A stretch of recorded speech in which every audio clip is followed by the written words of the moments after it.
The movement between players on an attacking team is essential for dismantling even the most organized defenses. One way to achieve organized movements is by applying rotations between two or more players. One of the coaches who frequently uses the concept of rotations and positional exchanges is Ancelotti.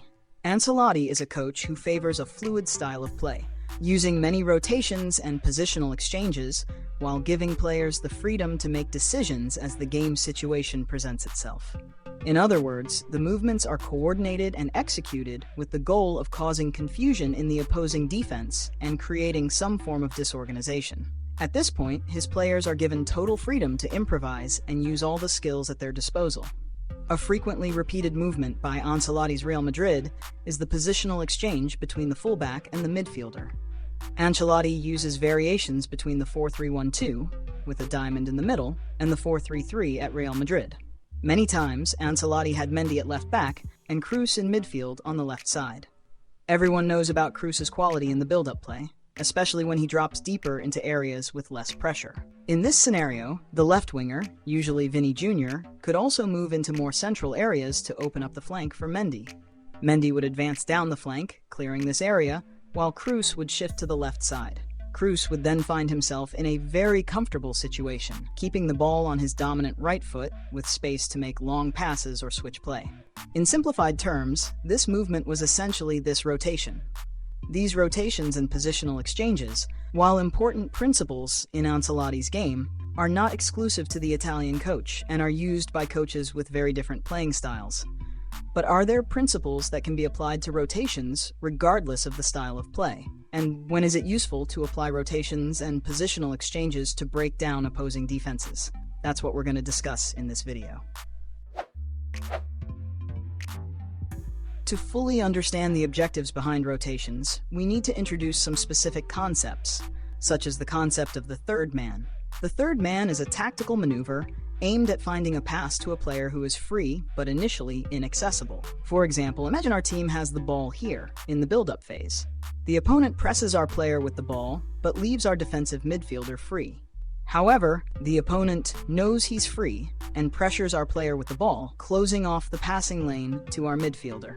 It's pointless to have a free player if we can't get the ball to him. This is where the principle of the third man comes into play. In this case, our player with the ball could pass to a more advanced player, the third man, who, even if he doesn't have enough space to control the ball in turn, will have the time and open passing lane to pass the ball to the free player, who would then be alone and facing the play. This is a concept that can be used in different game situations, as long as the goal is to find a free player who can create an advantage. We also need to understand the concept of team structure, which is basically the formation in which the team is positioned. It could be 3-2-5, 2-3-5, 3-3-4, 3-1-4-2, or many others. Some coaches care more about these structures, and some care less. But of course, these structures can't be static. Otherwise, they would be easy targets for marking. This is why rotations exist, to add a degree of dynamism and unpredictability to these structures. Rotations can be of two types. First, those that maintain the structure. In a 3-2-3-2 setup, for example, the right defensive midfielder could advance to the attacking midfielder position, the left midfielder could shift to the right, and the attacking midfielder could drop back to the left defensive midfielder position. The structure of the midfield remains the same, but the players have changed positions. This type of rotation is called symmetrical because it maintains the structure. This also changes the dynamic, as a player receiving the ball on the move is different from a player receiving the ball while stationary. Now, going back to the initial situation, we could use another type of rotation, the asymmetrical rotation. Imagine the right defensive midfielder advancing, the right winger dropping back on the flank, and the attacking midfielder shifting to the right. Here, we would change the structure, facilitating a play down the flank or a long ball to the midfielder who was shifting. As we mentioned, this is an asymmetrical rotation because it changes the team's structure. The goal of all this is to create confusion in the opponent's marking system and increase the likelihood of a defensive error, or simply generate a few seconds of dynamic advantage for our players. Speaking of dynamic advantage, it basically occurs when our player has an advantage over the opponent by already being in motion. For example, if two players are side by side in a race, but the one on the right was already moving at speed, while the one on the left is just starting to run, who do you think will have the advantage? The one on the right, who is already accelerating, right? Correct. A forward usually moves before the defender, who almost always reacts to the forward's movement. This gives the attacking player a fraction of a second or more of advantage. Another type of advantage is numerical advantage. In previous videos on this channel, which we'll link to at the end of this video, we briefly discussed the importance of creating numerical superiority to maintain possession and progress plays to create goal-scoring opportunities. However, the opponent does not always accept that their team creates numerical advantages in certain areas. To counter this, many teams may use man marking and make ball progression difficult, as all players would be marked. The simplest alternative would be to use long balls to try to win duels and exploit one of the defensive weaknesses of man marking, the absence of cover. However, this approach often turns the game into physical contests and duels, resulting in a more combative game, which is not always favorable for the team. The other alternative would be to use more rehearsed rotations to disrupt the structure of man marking, increase the likelihood of defensive errors, and create some advantages, particularly numerical and dynamic advantages. For example, imagine the following situation. Our team has the ball here, and the opponent is using man marking completely tight. A short passing sequence would be difficult, because all players are under pressure. As we mentioned, one alternative would be a rotation among these three players: the right-sided wide player, the right defensive midfielder, and the right attacking midfielder. The defensive midfielder could drop back to create a false passing option here, moving closer to the marker of our wide player, drawing his opponent and opening up space. After this movement, our wide player could start moving forward, creating a slight dynamic advantage over his marker, who would likely have to turn on his axis.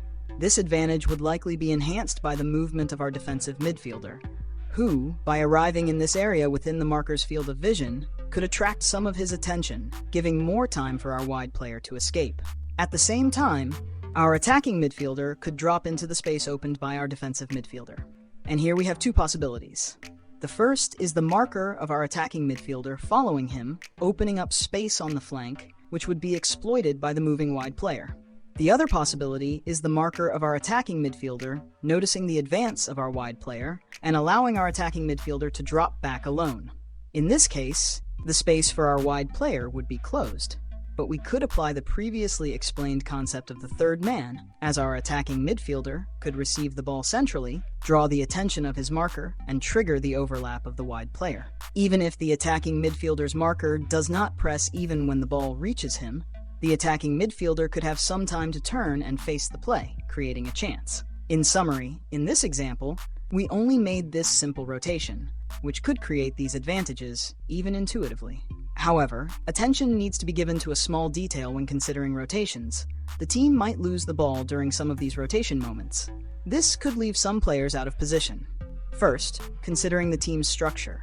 The team is positioned in a 2-3-5 formation, with the defensive balance formed by this 2-3 structure. These players might be here because they are good at recovering the ball, which would be important for defending against a potential counterattack. On the left side, for example, imagine this player is the left back, who is fast and positioned here because he has good counterattack defense and can recover position quickly.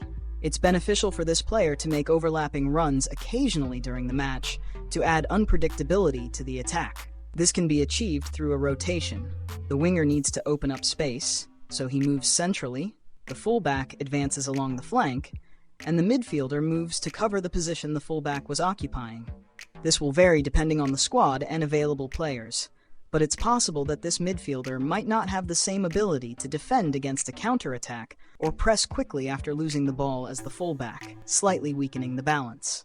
Once again, this would vary from squad to squad. In some cases, the midfielder might even have better transition capabilities than the fullback. Of course, rotations should not be avoided in these cases, but it is a small calculated risk. We've just described a symmetrical rotation. In the same example, we could use an asymmetrical rotation. In this case, the midfielder could enter the area as a second striker, the winger could move into the space where the midfielder was, and the fullback could overlap. Here, we would lose one player in the defensive balance, leaving 4, but we could simply adjust the balance structure to a diamond formation, compensating for the fullback's departure. We mentioned earlier that we would provide links to more concepts in the final screen. They appeared as references throughout the video and are now available. Just choose and click on what you want to watch. Best regards, and see you next time. Thanks.